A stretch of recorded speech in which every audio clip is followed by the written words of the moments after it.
Speed bumps and humps. It has been proven that the bumps cause 40% of polluting emissions. A vehicle at an average speed of 49 miles per hour produces 10% of polluting emissions. But when passing a bump with the simple fact of braking and accelerating increases a 1,000% of emissions. Bumps and humps manufactured in cement and asphalt represent a danger for the car's suspension.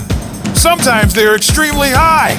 Our speed bumps and humps are manufactured with the appropriate dimensions to install in any type of street or avenue. RDV model, 2.1 in of height.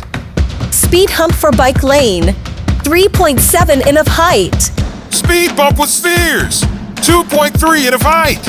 S81 speed bump, 1.5 in of height. Speed bump 894, 1.7 in of height.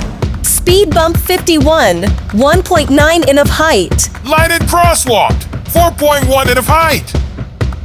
Our speed humps and bumps contribute to reducing pollution, obliging to reduce speed without a full stop. Tips to pass the speed bumps and humps without damaging the vehicle and reducing the polluting emission. Slow down almost to a stop until the front wheels stop by inertia. The speed bump or hump, due to its height, does not damage low vehicles. Then, accelerate slightly until the rear wheel is released. Speed bumps and humps. Let's take care of the planet. Multisinal always at the forefront of road safety.